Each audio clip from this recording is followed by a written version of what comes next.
But this one I thought was absolutely worth mentioning. This comes from, in multiple places, I guess mostly the Joe Rogan Experience, but pulled up this article because they did a good job talking about it. This is the People's Voice. Again, links in the show notes below. But it says Joe Rogan House report on COVID pandemic proves every conspiracy theory was correct. Now, I know we've got some clips down here, and I don't think I'm going to play the whole thing.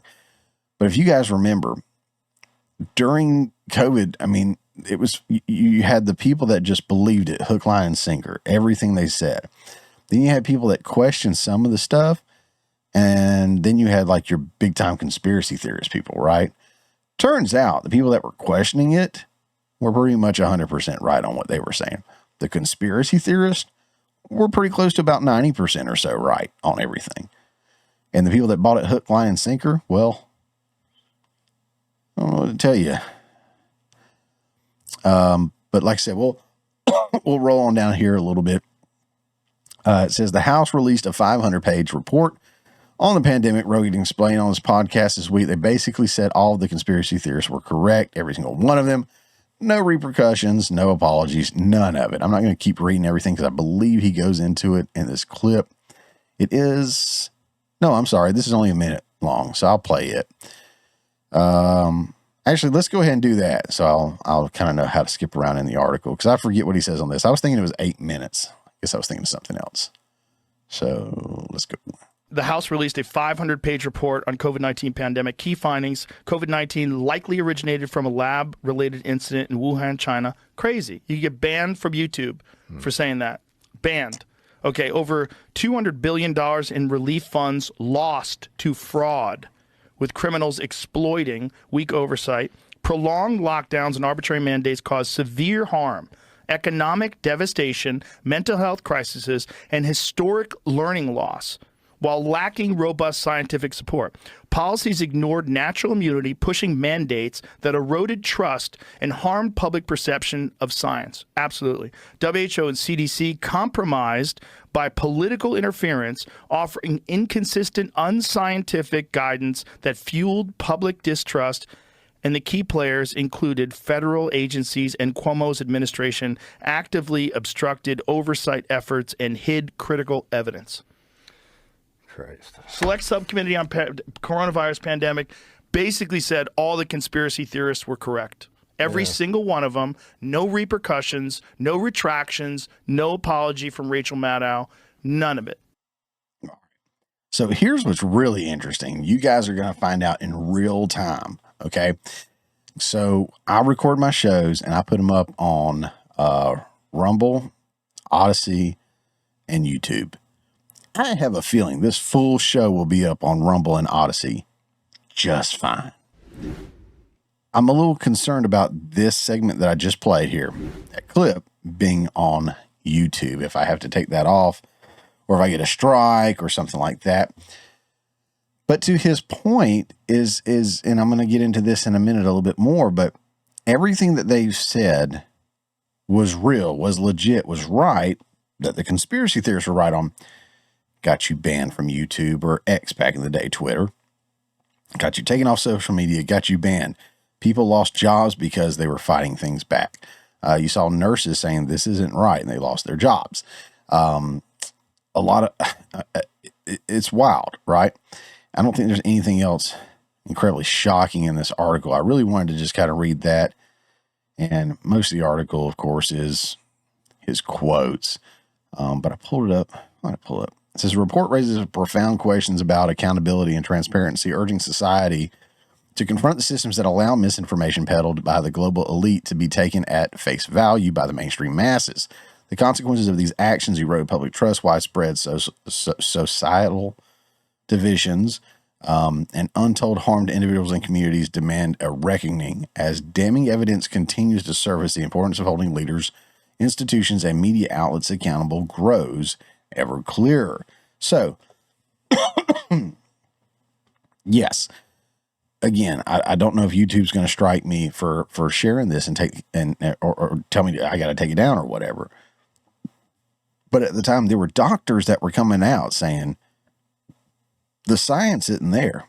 Like, we don't agree with what Fauci and these other people are saying, and we have studies to go against that. Silenced. People like me and the Quartering and Salty Cracker and Steven Crowder. I think Steven Crowder got taken down for literally, I think Gerald was quoting the CDC and it got them a strike. But like, you could literally pull up, a medical book and read it, or science quoting the CDC one week to the other was different. There was so much misinformation out there. In mainstream media, social media, everyone was doing their part in silencing these voices and, casting a light, elevating these voices, this perception of everything. So I want to mention one more thing with this story because I think it's incredibly relevant. Hopping off of there, we're Section 230. And most of you that are watching this probably know what Section 230 is. If you don't, we'll go over that real quick. But I use this site, EFF, not a site that I'm super familiar with, but I like the way they broke it down. And I want to say, yeah, they had a couple of good places they broke it down. I'll just read the very beginning of it, though. The internet allows people everywhere to connect, to share ideas, and advocate for change without needing immense resources or technical expertise. Our unprecedented ability to communicate online, on blogs, social media platforms, and educational and cultural platforms like Wikipedia and the Internet Archive is not an accident. Congress recognized that for user speech to thrive on the internet, it had to protect the service that power users' speech. That's why U.S. Congress passed a law, Section 230, that protects Americans' freedom of expression online by protecting the intermediaries we all rely on. It states no provider or user of an interactive computer service shall be treated as the publisher or speaker of any information provided by another information content provider. Section 230 embodies that principle that we should all be responsible for our own actions and statements online, but generally not those of others. The law prevents most civil suits against users or services that are based on what others say. Congress passed this bipartisan legislation because it recognized that promoting more user speech online outweighed potential harms. When harmful speech takes place, it's the speaker that should be held responsible, not the service that hosts the speech. Section 230's protections are not absolute. It does not protect companies that violate federal criminal law. It does not protect companies that create illegal or harmful content, nor does Section 230 protect companies from intellectual property claims. Again, most of that is known bias. And most social media sites, YouTube being one of them, Facebook, benefit from Section 230. However, when they act as the publisher and they say, okay, you can't post this because we disagree. You can't post this because the government says that's misinformation. Now they're acting as a publisher. So this is kind of separate, but it makes sense to pull this in. It's at this point, especially now that Trump's getting back in office and everybody's going to be kind of fine-tooth comb going through all these different organizations and these different departments and whatnot. Should these companies continue to receive benefits of Section 230 where they're not held accountable as a publisher? Well, if they're out here doing this and they are promoting misinformation because it comes from whoever they want to believe, and they are silencing people that are using their free speech, and they're actually bringing the truth to the table. In this case, again, the conspiracy theorists were right. Could they be held liable for, the misinformation, the conduct on their platforms? Because they are acting at that point as a publisher and not a free speech platform. I'm just throwing that out there. Just saying, somebody wants to funnel that on up, somebody more powerful, go for it. But something I think should really be looked at, because you've got these companies that swear that they're silencing misinformation, or they have their fact checkers out there, and none of it's true. It's just they are peddling the misinformation. And you guys know that. Elon said it a while back that we are the media now. And I've been doing my part to network with other creators out there. Like I say, I've been hooked up with Robert of the Washcast, Sean of Third Relify, and here lately I've worked with Lou's Views Podcast, Tea Party OGs, Handy News. Like I said, I'm going to be on Daramuth. I was on MSK. Who else I've been with? I've been with Jacob Airy. There's somebody else that's just not coming to the top of my head right off. But networking with all these guys, and again, showing that we are the media, that it's us. People are tuning into us more than mainstream media. And it's huge. That's a big thing. And this is one of the reasons why, because especially on some of these other platforms that are not doing the bidding of the federal government. You with me? You know what I'm saying? We are thriving. We are thriving in those areas because people know that it's uncensored, it's raw, it's real, and it's authentic.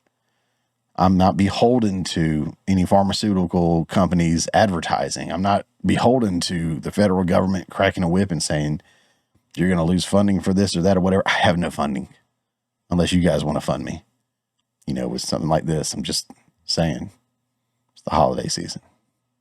You could theoretically fund the show. But anyways, guys, that's it. I just wanted to mention that because one, conspiracy theorists are right again.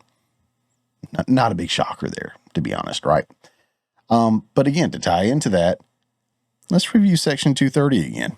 Let's start holding these platforms, publishers, whatever they may be, start holding them accountable as we should for what they are versus what they are supposed to be. Let me know your thoughts in the comments below, because I think this one's a spicy topic and we could probably spend an entire show talking about. Hey guys, thanks for checking out this clip from the Morning Mayhem. Remember, this is just a portion of the full show that comes out every Friday morning at 10 a.m. Eastern Time. If you hadn't already, don't forget to subscribe so you don't miss out on any of the full shows or these tasty little nuggets.